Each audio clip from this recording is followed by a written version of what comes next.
In this occasion, we are going to learn about descriptive text.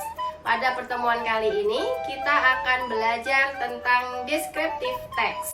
Dalam bahasa Inggris, ada beberapa jenis teks dan salah satunya adalah descriptive text. Kalian pasti sudah pernah mendengar tentang descriptive text ini saat di SMP. Nah, di pelajaran bahasa Inggris kelas 10 ini, descriptive text dipelajari kembali dengan lebih terperinci dan tentunya topik teksnya lebih luas lagi. Nah, untuk lebih jelasnya, saksikan terus video ini hingga selesai agar kalian paham tentang materi ini. Don't forget to like and subscribe. If you have some questions or suggestion, please write in comment. Definition of descriptive text. Descriptive text is a text which says what a person or a thing is like, and the purpose is to describe and reveal a particular person, place, or thing. Descriptive text adalah suatu teks yang menjelaskan atau mendeskripsikan orang, binatang, atau sesuatu benda baik bentuknya, sifatnya, jumlah, dan lain-lain. Sedangkan tujuan dari descriptive text adalah untuk menjelaskan, menggambarkan, dan mengungkapkan seseorang atau suatu benda.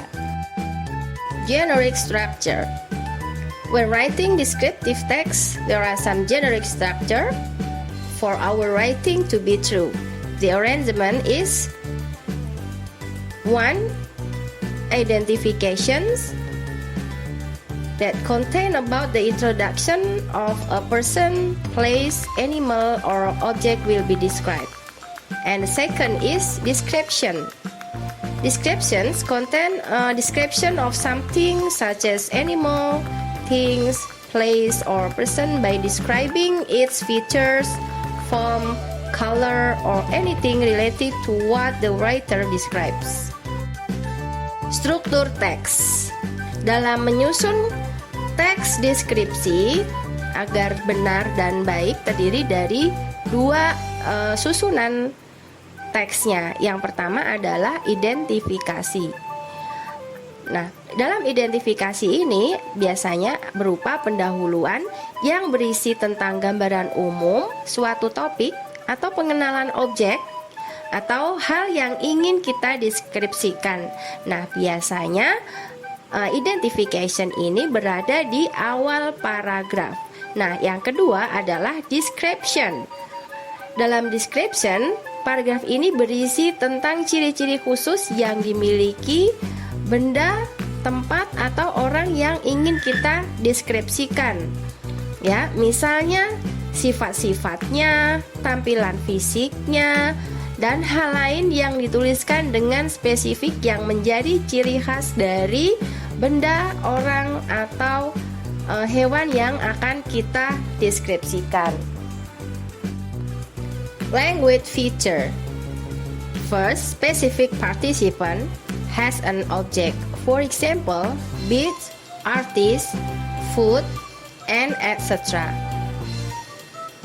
Dalam unsur kebahasaan pada teks deskriptif menggunakan kata benda yang spesifik seperti food, cat, dan lain sebagainya. Selain itu, sering juga menggunakan adjektif atau kata sifat untuk memperjelas penggunaan noun atau kata benda. For example, a big house, a smart student, an independent woman, dan lain sebagainya. And then the second is the use of the adjective or an adjective. This is used to clarify the noun. For example, a beautiful beach. The third is simple present tense. The sentence pattern used is simple present because it tells the fact of the object described.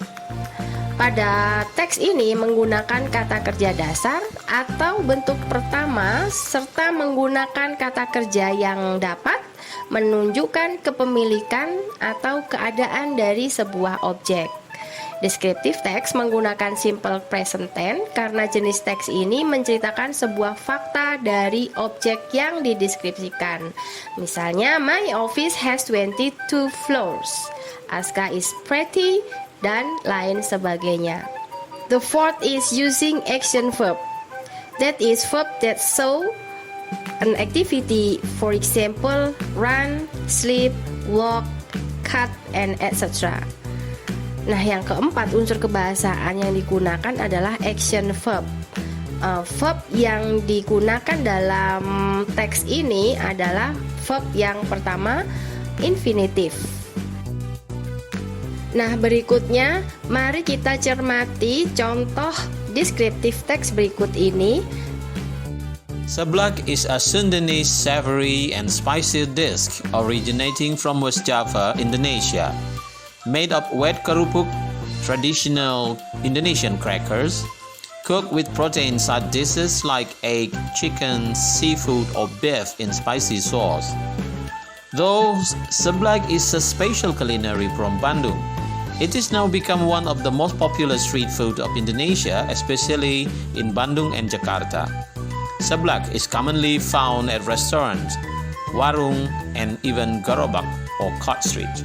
At first glance, the ingredient and cooking method of seblak is quite similar to other common Indonesian food, such as mie goreng and kue tiaw goreng.